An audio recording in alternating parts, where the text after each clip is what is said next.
Hi, I'm Yegi. I'm an entrepreneur and success coach who wants it all: family, luxury, career, and the freedom to do whatever I want whenever I want. And I'll do whatever it takes to get there.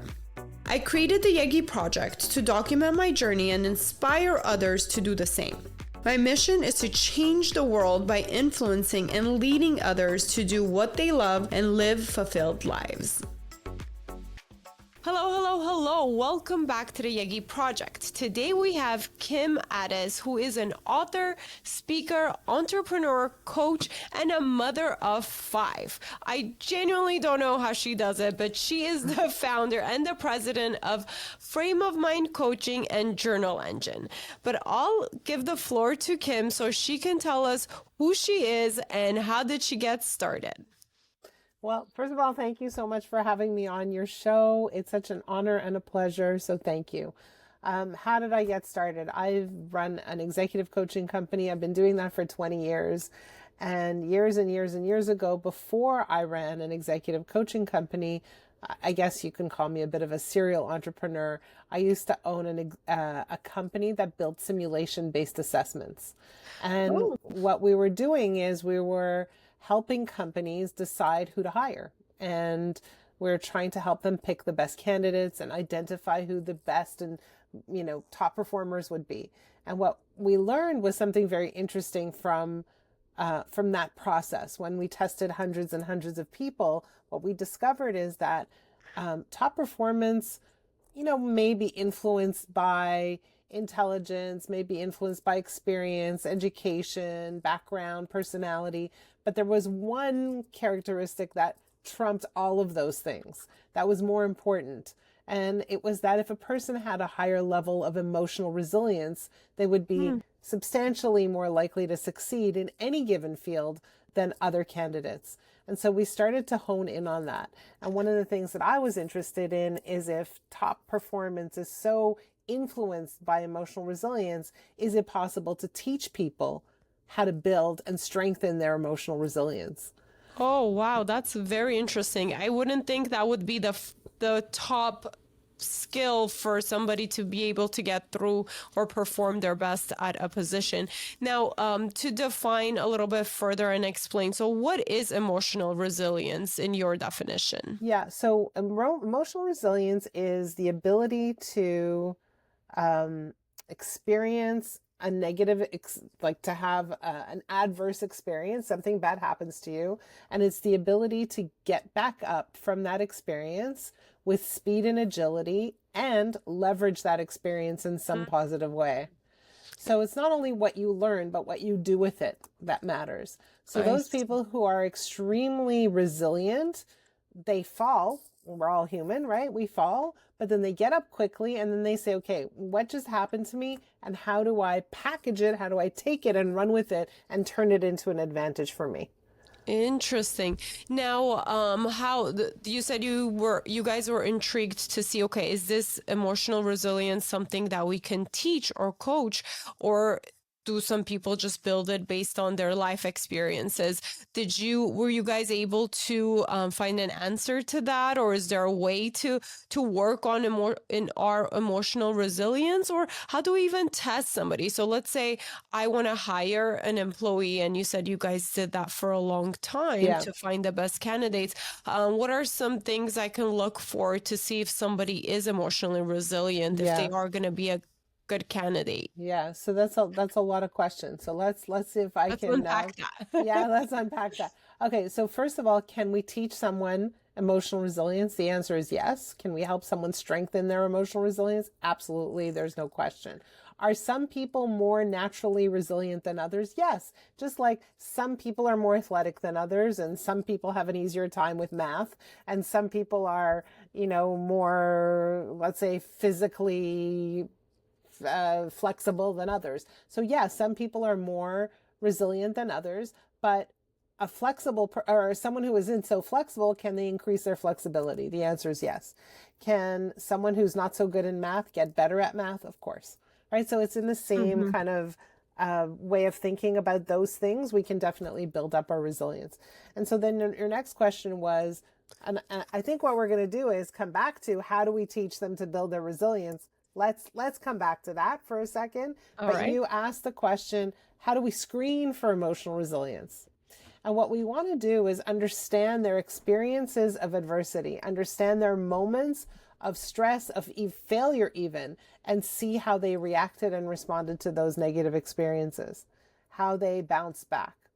We want to look at their worst moments and see what happened right after those worst moments, I because that's an indicator of how someone interprets those events, what they do with it. Do they quit? Do they carry on? Do they make new decisions? What do they do with their bad experiences? And so that's what we're learning when we ask in an interview to test out someone's emotional resilience. I see. So you do ask specifically what hardships they had and what they did about it, or what did they do after Yeah, a what happened specific after that? example. Yeah. I So see. if somebody, let's say, has a terrible experience and then they decide to quit what they're doing and then do something very different, is that a bad outcome? Not necessarily. The question is, Mm, what did they do with their bad experience? And that's what we're really trying to figure out. Like, how long do they stay down for? How I quickly do see. they recover? Where do they pivot to? How do they pivot? What are they learning right now from this bad experience? How I do see. they leverage it in their lives in some way, personally or professionally? Interesting. Okay, so let's get back to how do we work on our resilience? So you do a lot of executive coaching, right? And we've Exactly. learned that you do have to be emotionally resilient. And I've learned that along the years, and you do get better at it. The more problems you solve, the faster you get up. So it is a skill I feel like that you build. And I feel like I have built it through, like it or not, being forced into specific experiences through personal and business. I've had to figure it out, and I've seen that I've gotten better at it. But let's say somebody wants to, I guess, create the challenge in order to be more resilient. Like, where do we start if we're not facing a challenge in order Well, for us we don't want to create, fictitious challenges just to build our resilience, right? We definitely don't want to do that. But how do we build our resilience? I mean, when I work with clients, what I do is I look at one particular relationship. I look at the way they think and how their thinking influences and impacts what they do, how they do it, and then the results they get. And what I find is a lot of the clients that we work with tend to struggle in four very, very specific areas. And when we look at those specific areas, we understand that their thinking is driving that struggle. And so I we're see. examining how they interpret the things that are going on in their lives in all the areas of their lives, both personally and professionally. And we're trying to really see how that interpretation affects their resilience and how they are able to come back when something troubling for them happens. Now, you mentioned there is four common areas a Yeah. lot of people struggle with. What Yeah. are those four? Can you share with our Yeah, listeners? absolutely. So again, we work with the highly driven population, people who tend to achieve many, many goals and who are always goal driven, goal oriented. And so what we see is that they have four areas where they struggle. Number one is that they have a sense of isolation. So very often they have a great deal of responsibility. They carry it on their shoulders by themselves, and they don't often feel, yeah, maybe there are people that they can delegate to, but at the end of the day, the buck stops here. And so they feel ultimately responsible, and they feel that other people don't understand that heavy burden, that sense of responsibility. But also, in terms of isolation, that means that they're not super comfortable being vulnerable with people because that exposes weakness in their mind. And so what that means is that they don't have a chance to talk to people honestly and openly and share what's going on for them. They hold it in. They don't expose themselves. They don't trust people. And so they live a life very much on their own, even though they're surrounded by many, many people. It's a very isolating feeling to not be able to open up and say, here's what's going on for me. Here's what I'm worried about, anxious about. Here are my fears. Here are my concerns. They perceive themselves as leaders who always have to be strong. Oh wow, definitely can relate to that, and I've seen that happen to a lot of people who feel Yeah. like they have to put on the role of the leader, because a lot of times we do believe too, if I show weakness, my employees are gonna think, okay, what are we, where are we, should we Yeah. be worried? Is the business going down? So a lot of times that can happen, and I've been there. Now, what would be the solution to this? Well, I mean, let's go through the four areas and then, obviously we coach people. So when we coach them, we give them a very safe space to open up. We give them a very safe space to talk and share their fears and look at how their thinking creates those fears. Right? So what is the solution is to do a lot of self-reflection, but find someone that you can trust to do this work with. And And a coach is a great place to go for a that. coach, a consultant, an advisor, somebody you can talk to that doesn't have a conflict of interest, someone who is safe, someone who has your best interests at heart, someone that you can talk to about every subject, not just one or two, someone where everything's on the table, and someone who will help you look in the mirror and say, what part did I play in this? Right? And Wow. help you take responsibility for sometimes we create messes unintentionally, right? Yeah. Okay, so the second thing, what's the The second one? second thing is that we find that these types of highly driven individuals also have a lot of friction in their lives. And by friction, I mean conflict with other humans. And there are two kinds of conflict that we see. We see overt conflict. So if I yell at you, if I'm mad and I'm waving my arms, you feel it. It's overt. It's obvious, right? And so we see that type of experience where a leader might get short-tempered, impatient, aggressive, etc., and they express themselves in ways that aren't necessarily going to inspire the people around them to get on board, right? They alienate people with their approach. So that's thing number one. The other side of it is what we call covert friction or covert conflict, where I might be a leader and I might be observing how some of my team members, my employees are performing. And I think that they're not understanding the mission, that they're not working hard enough, that they don't have the same sense of urgency, that they just don't get it, that, they're rowing in a different direction than I am, and on and on and on. And so what I experience is internal friction or a sense of internal tension with this other person that I don't always speak up about, that I don't always address. And so it boils up inside of me, and maybe over time then it spills over. But what we find is these leaders are observing a lot of people in their lives and how these other people in their lives just simply don't understand them and don't have the same level of drive, ambition, focus as they do. Oh, wow. All right, and the third?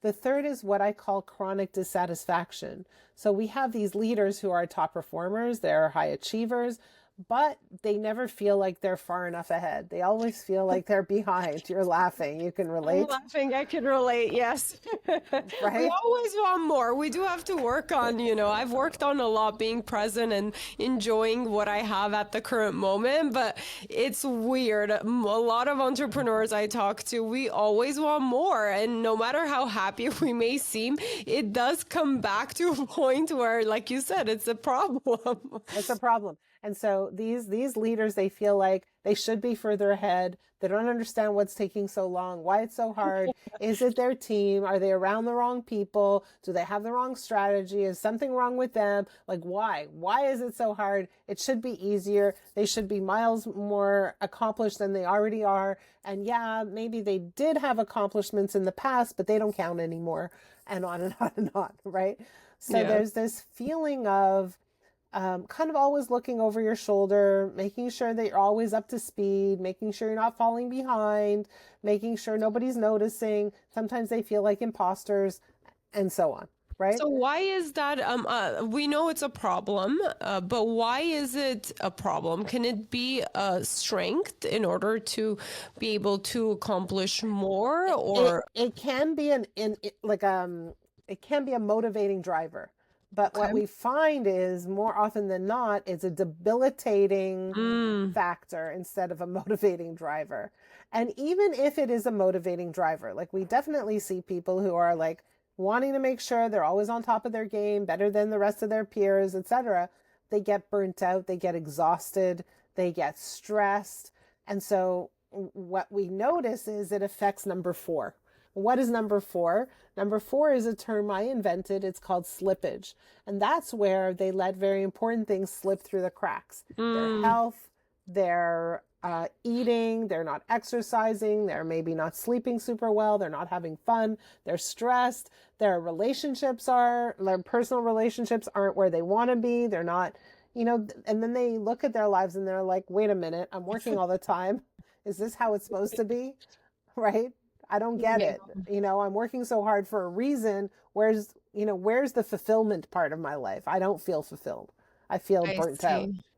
So for the third one, as long as you're using it as a motivating factor, but not letting it affect your life in other ways of to let other things slip, I guess that's kind of where the coaching and the balance comes in. Well, and so from a coaching standpoint, my goal isn't to help people achieve work-life balance. That's not my goal.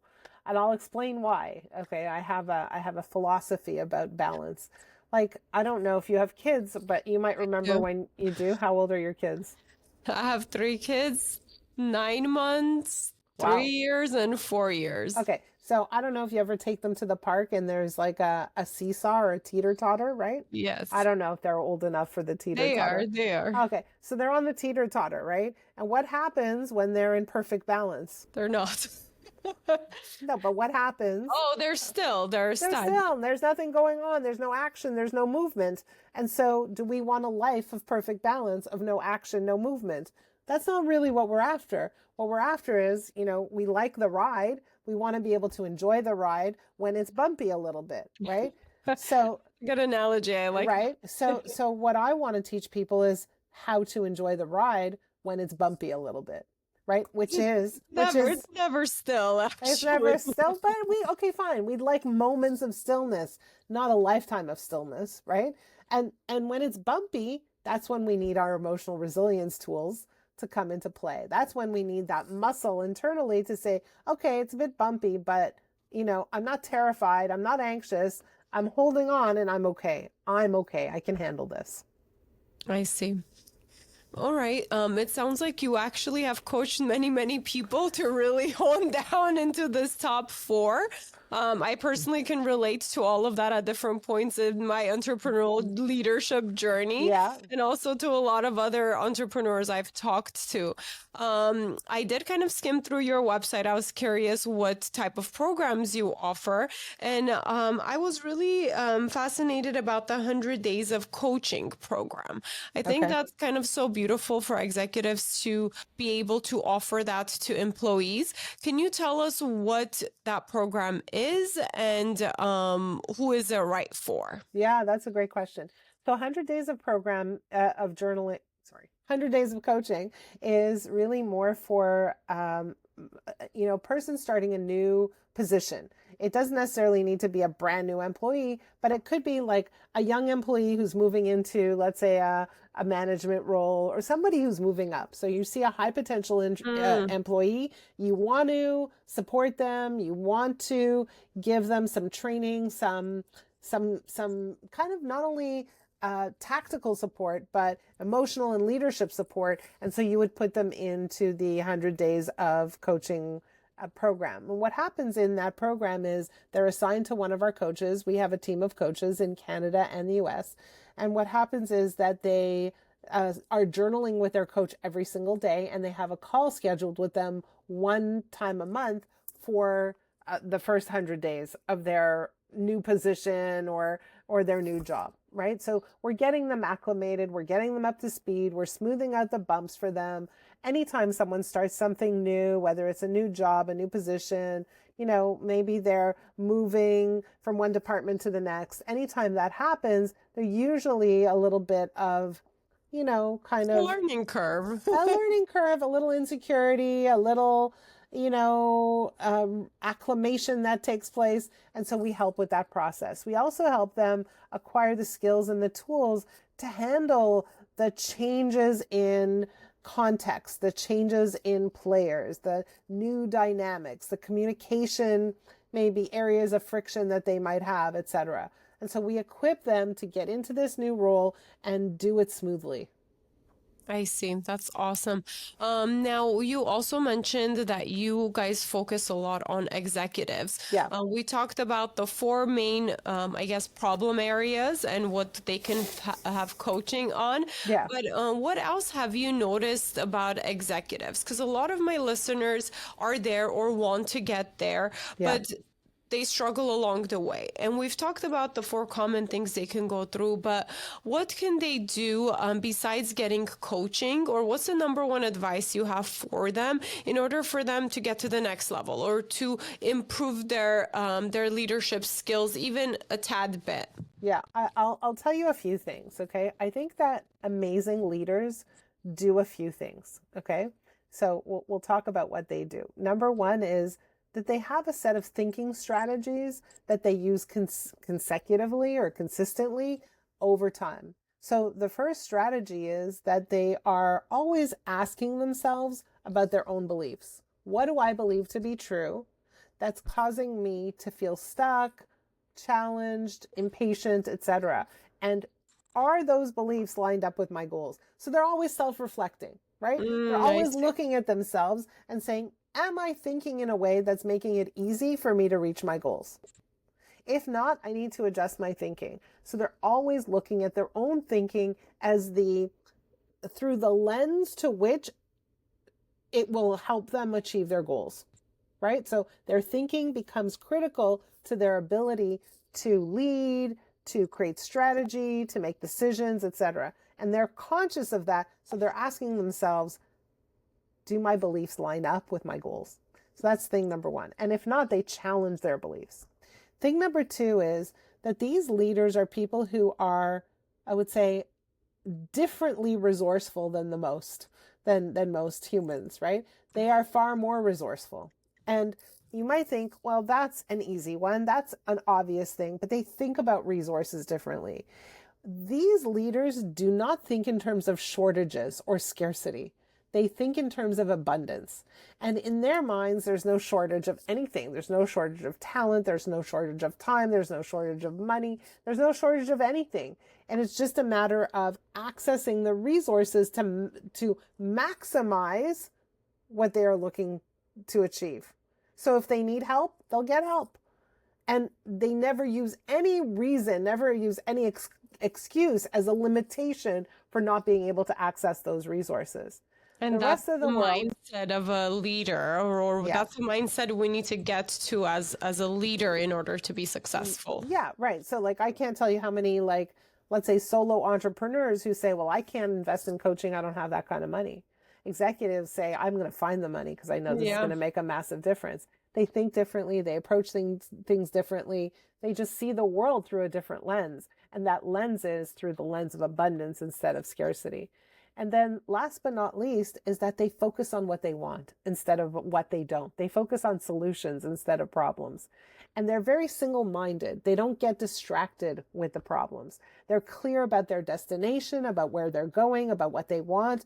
And it's like they have blinders on in order to get there. They don't let trivial things get in the way, you Yes, I could say. think from what I've learned, that's been the key, is having that clear goal and vision in order for everything else to fall in its place. And anytime that end goal or end result gets even slightly unclear, that's when things stop working the way you want them That's to right. work. That's right. So, Now, for yeah. our listeners who are just there, they might be solopreneurs or have maybe one or two employee or contractors, and they want to be better leaders and they want to have a more clear goal and they want to get everybody on the same page. What advice do you have for them and how can they achieve that? So when I work with my clients, I ask them to journal in an online journal with me or any one of my coaches. And what happens is at the beginning of the week, we give them a journaling question or a journaling prompt, and then they start journaling. And every time that they journal, the journal comes back to the coach and the coach reads and responds to the journal. But not everybody in the world is in coaching, but I really feel that journaling is a powerful, powerful tool for helping anybody reach their goals. And so if you don't mind, I'm going to give your listeners an assignment. Is that cool? That's perfect. Okay, so here's the assignment. I'm going to give you a journaling assignment, And here's the journaling question. Actually, there are two questions. Okay. Okay. Question number one is, what do you really, really want more than anything? And I said it this way on purpose. What do you really, really want? Two reallys. Why two reallys? Because I want you to think about what you truly want more than anything. Not what is expected of you, not what you think you should want, not what your parents want or your spouse wants for you. What do you truly, deeply want? Not what do you think you can have, but what do you want? If nothing was off the table, if nothing was off limits, what do you truly want? And then the second, just to clarify, because I know a lot of people, first thing they're going to think of is lots of money, $1 million. A lot of people initially think about the wealth part of it because they think that'll solve all their problems. So for this question, are we putting that aside? We're assuming there's enough resources, but we were digging deep of what we really want. No, if money's it, ask yourself what will money get me, right? So what is it that what is it that money will get me that I want? So what do I want? So if I gave you like piles of dollar bills, now what? What are you going to do with it? What do you want? Yes, that's perfect. What does that buy you? So I'm after the core question. What do you want? Is it freedom of time? Is it traveling, spending time with your kids? Anything that I genuinely want. Yeah. And then question number 2, what's stopping you from having what you really, really want? Give all the reasons and then look at the reasons and understand that those reasons are your beliefs. Okay. So if these are my beliefs, how do I change them? Well, you start to challenge them. You start to understand this belief doesn't match with my goal. And as long as I have this belief and it clashes with my goal, I will not be able to reach my goal. I have to start thinking differently. I see. So I'll give you my example. So right now I desperately want to just go travel with my kids for a year. For example, go to different countries. And currently, of course, I run a business. My lifestyle is here. And the first thing when you ask me that question, my belief would be, okay, I don't have enough money or resources to be able to have that luxurious lifestyle while somebody else is running or working on my business. I think what you're missing is creativity, not money. I think you're missing. That's why I wanted to share, so hopefully more people can learn from it. Right? So that's what I think you're missing. You're not missing money. Money is the easy answer. Being creative about how you want to do what you want to do is maybe a little bit more challenging. It's where we're like, oh, well, I need money. Oh, I don't have money. Okay, I'll give up. Right? Okay. So we're not thinking creatively about how it's possible. Not if it's possible, but how it's possible for you to reach your goal. So if you want to travel, there are all kinds of options available, right? There are house swaps. There is work away from home. I want luxury travel. I'm just kidding. Well, okay. There's a million different ways, right, for you to do this. Yes. No, there is. I just wanted to give it as an example. I've actually come up with a list of what I personally can do to achieve that goal. Amazing. I did want to share with our audience because I do talk to a lot of people, and I know that's the first thing that most people are going to say, well, money's my problem. Yeah. And yes, we do need to get creative. For me personally, I thought about even a simple thing as like extra blog page that could maybe get us sponsors with the family. You know, there's a bunch of different resources. You have to see what your strengths are to be able to achieve that. But I did want to share that because even now, initially, I've thought about it. I've seen some options, but even within those options, there's beliefs. It's like, okay, do I really want to put my family on the camera? You know, so we do need to sit down and work on and through, like what you said, like all those reasons of why we can't have what we want to have. And I absolutely love this exercise. And I could see how having a coach to go over it with you would be so beneficial compared to just pondering upon it for hours and hours and days and months. Because a really great coach can help you move a lot faster, can help you see your patterns of thought, your patterns of belief, your ways of thinking that are getting in the way of you living the life you want. But I would also ask, more questions. So you want to travel, like what's the reason you want to travel? What's the feeling you're trying to get to? Right? You want me to answer that question? Sure, why not? Like, I don't know, is that a question for me to answer? But I genuinely want to shape the mindset of my very young kids. I want them to spend a lot of time seeing a lot of different things, and I want them to have my mindset, not only go to school and kindergarten and learn the physical education stuff. I want to shape them to the little humans I want them to be Sure. until like they can go off to school. So that's my Sure. But that's my now, goal. and now there are other questions that come with it. Does that mean they need to travel for a year at 9 months, and will that shape them? Or are there ways to like incorporate what you want, right? Are there ways? So, and it's not like I don't have an attachment to the way it looks, right? But Yeah. I don't want you to think about it as an all or nothing plan. And you say, okay, my real goal is to shape my children and really make them think about the world as a big place where anything is possible. So I don't need to think about the world as an all or nothing place. And maybe what I need to do is like think about the next goal, which could be, I want to take them away for the summer next year. Oh, I see. You're very good at this. Right? Yes, yes. So that you're not like you're still achieving your primary goal. But then I would also say, okay, so if your goal is to help your children see this wide, big land, how do you do that in your home? Yes. How do you do that every day? I guess for me, it's a little bit more than that. It's a little bit more selfish too. Yeah, see, that's why I said you're very good at this. It's a little bit more selfish too, because I've always personally wanted to go live at different countries, few months at a time, to learn the culture, learn the language. It's just been, I mean, for fun, for fulfillment. It's interesting to you. Yes, yes. Yeah, so great. I get it. It's interesting to me too, Yeah. right? So like I go and I travel and I do what I do. Like, it's part of, I think, being in the world and just exploring what there is in the world. I understand it. But I also don't think about anything as an all or nothing situation. I know that's my problem. I know I'm all or nothing type of person and leader, and it gets in my way at a lot of times, and it does need to be pointed out to me. So that's why I said you're very good at this, because I see my pattern of all or nothing all the time. Yes.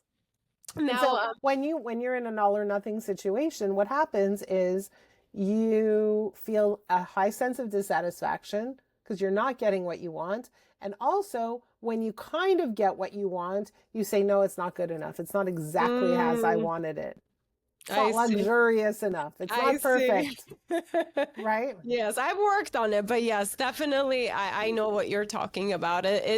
It has happened to me a lot in the past, and I did have to do a lot of work in order to say it's good enough for a long time.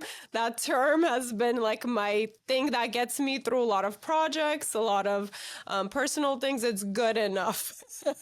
Sometimes, right? Yeah. Sometimes we need it to be better than good enough, but sometimes we miss out when we're hung up on a very, very specific way that something needs to be. I see. Very, very interesting. Now, enough about me. I do really want to pick your brain about you and get to know you a little bit better. So let's just jump into that. A challenge. So I love asking my guests, what's the biggest challenge you've had in your life, and what did you do to overcome it? Yeah, I mean, for me, I think I've had many challenges, like last year I had cancer, but that wasn't the biggest challenge of my life. I got married very young. I got married at the age of 20. I had 2 kids. And then after 15 years, I got divorced. And at the time, we were running a business together too.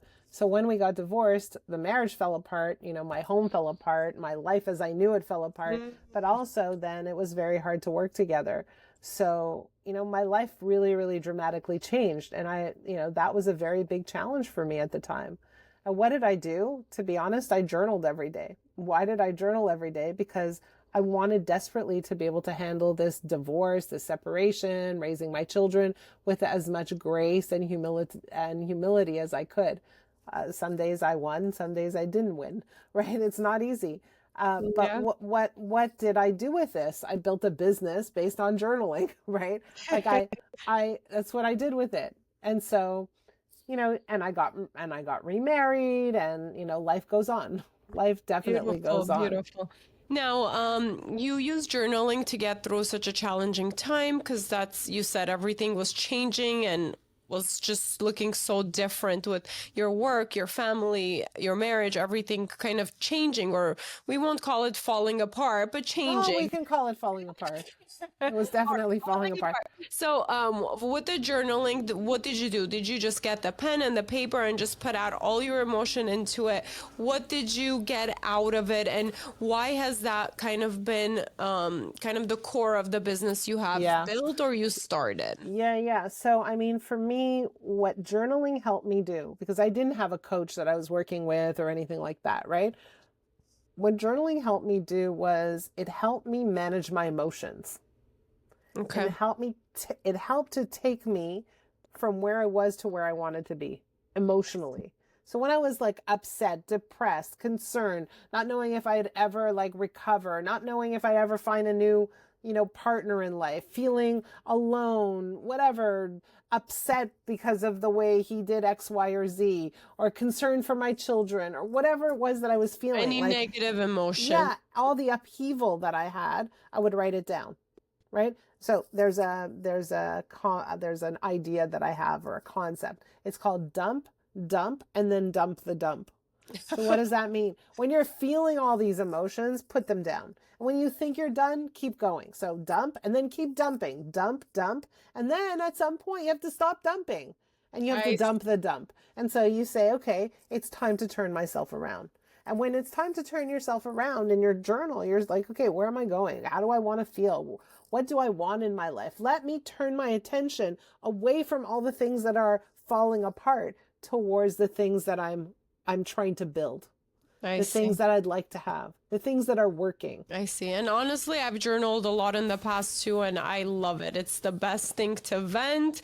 Sometimes that's all you need, and it's not going to talk back. And that's Exactly. it's not going to judge. Now you also you have a program called Journal Engine, or can you Journal Engine is the software that we use. We built it in-house, and that software is what we use for our clients to journal. And we license out that software to other coaches, speakers, trainers to use with their clients as well. Oh, so that's it's beautiful. something I've used since the beginning of time. Obviously, the software itself has evolved over the years, new versions. But, ever since I began coaching 20 years ago, I always wanted to get inside the heads of my clients and really understand how they see the world, how they think, how they feel, what their experiences were on a day-to-day basis. And so imagine being able to read someone's journal, you get to know them very well. I definitely can see that. Okay, so I want to pick your brain about building your business. So everything fell apart. You did a lot of self-work, it sounds like, and then you had the idea to start your coaching business. Yeah. Now, I know starting any business from scratch is super difficult. It may be even difficult to put it all together, but once you do put it all together and you know what you're talking about, you know what you're doing, you're an expert, the hardest part is building the clientele, to have people kind of like trust you when you start out of nothing, right? How did you go about building your clientele have people to trust in your programs, trust in you, to give you a chance to coach them? What was your marketing strategy? So let me rewind. So we used to build simulations, right? I was in the assessment world, and one of the industries we were in was the real estate industry. Okay. And so after I ended up selling my shares, I sold my side of the business, I was recruited like within a few weeks to a coaching business. So a company here, I live in Toronto, a company in Toronto hired me to be their VP of marketing. And I lasted maybe 8.5 months. Okay. The reason I only lasted 8.5 months was, when you're an entrepreneur, it's really hard to go and work for someone else. It truly is. It truly is. It just doesn't work. So that's thing number one, is I clashed. I didn't fit. But the second reason is that I had a chance to watch and observe how they approach coaching. And I felt instinctively that they were doing it wrong, that they weren't approaching it correctly. And I felt like I could do a better job. And so, I said, I'm going to go and try this myself. And I started my own coaching business. But you're right, nobody knew me as a coach, and I didn't have experience coaching. I had experience in the assessment industry. but people did know me. And so I approached a good friend of mine in the real estate industry, and she happened to be the VP of one of the largest real estate companies in Canada at the time. And I said to her, I have this idea for coaching. And in the real estate market, there are many coaches. I said, but it's different from the traditional coaching approach, right? It was, instead of focused on helping people reach their goals by holding them accountable and making sure they do all the things that they're supposed to do, I thought, let me understand what's getting in the way of their performance. Let me understand why they know what they're supposed to be doing, but they're still not doing it. And that's exactly, honestly, for me personally, what has held me back from having a coach very often. It's because I know what I need to be doing. Nobody needs to tell me. I know my vision, everything is clear. I know exactly what I need to do in order to get to the next level, but a lot of the times I'm not getting it done, or to the extent that I want things to get done. Exactly. So there's a reason for that. And yeah, I'm interested in that reason. Kids, I blame my kids. I'm just kidding. Yeah, I blame my kids too. But there's a reason for that. And I'm interested in the reason. And my job isn't to make sure you do all the things and say, Yegi, hey, did you do this today? Did you do that today? And answer to me. I don't want you to answer to me. I want you to answer to you.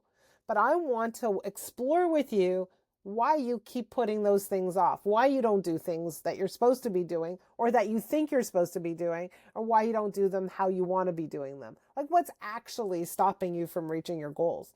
And it all has to do with your thinking. It all has to do with your belief systems, your sense of priorities, what you believe are your responsibilities, the sacrifices you think you need to make, and on and on and on and on. And when we can remove the barriers from your path, then you're on the runway for great performance and achieving all your goals and just living a better, happier life. So when I look at like, what's my mission in terms of running a coaching company, my mission is to help the leaders we coach live with greater ease, peace, exhilaration, fulfillment, and joy. That's the mission. The mission isn't to help you make more money. Was different than the traditional. Radically different. And so I said, I'm going to try this out. So I told my friend, right, hey, I have this new idea for coaching, but I need some people to coach. And she said, I have some people. I said, I know. I said, how about if we run a pilot program? Well, why a pilot program? Because when you're running a pilot, it's okay to make mistakes. It's okay to test things out.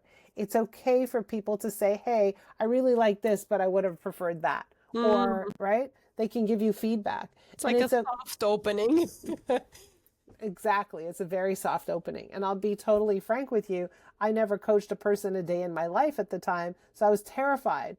And so I thought, again, at the time we were coaching real estate professionals. And I wasn't a real estate professional. I never sold real estate. I was in the assessment business, not in the real estate business. And so I thought, what if they ask me real estate questions and I don't know the answers? So I said, you know what?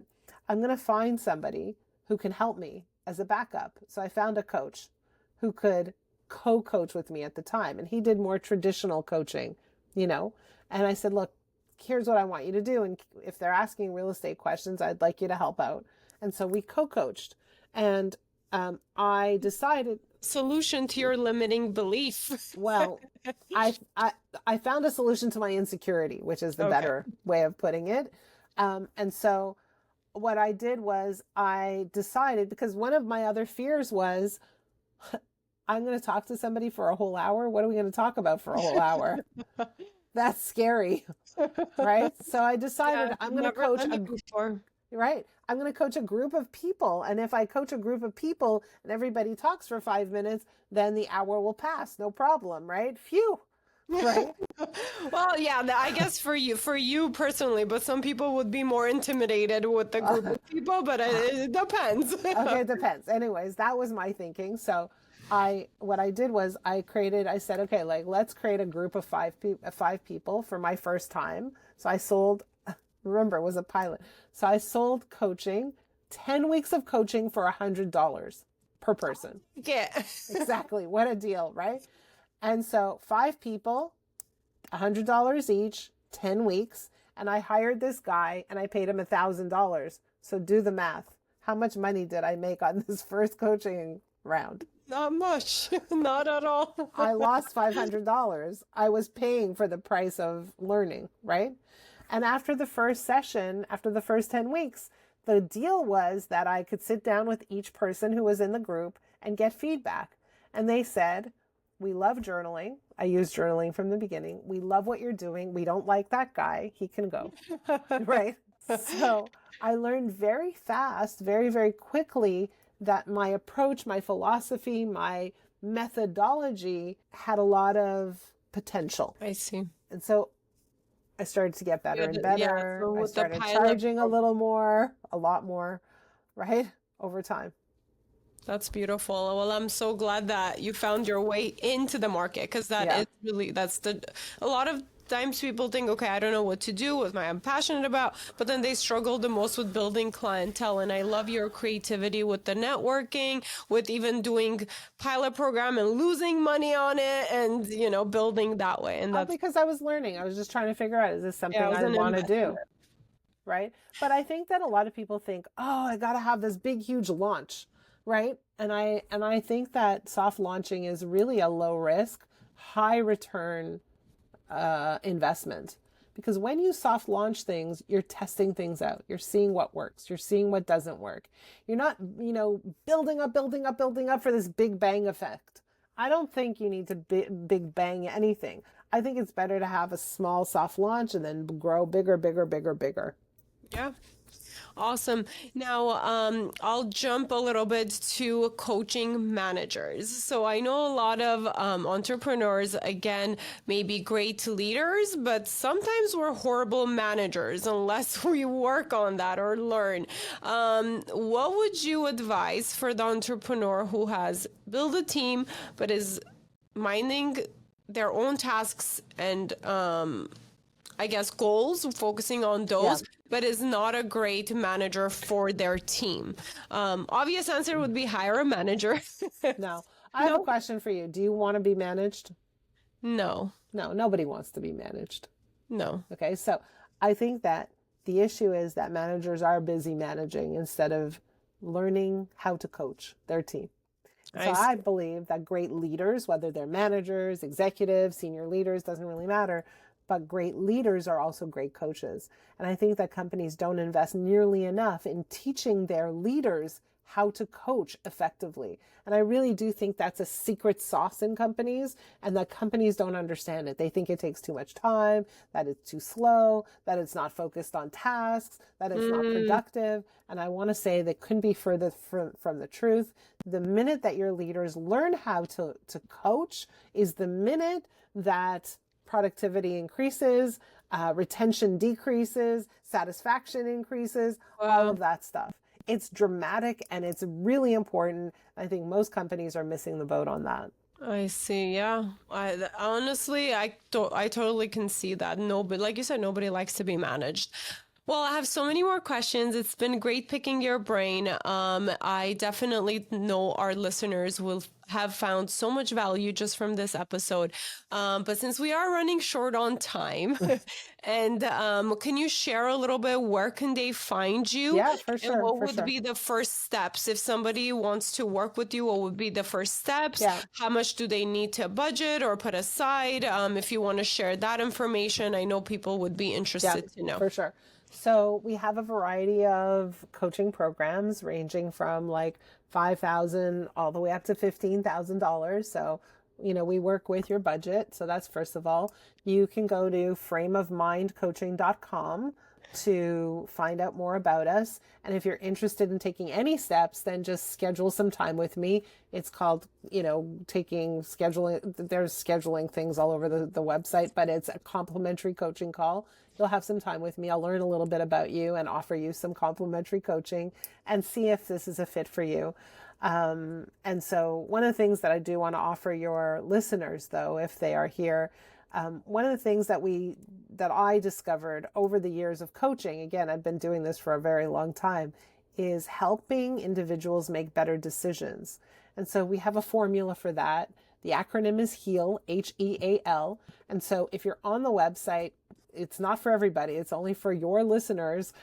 Go to frameofmindcoaching.com/heal, HEAL, and pick up.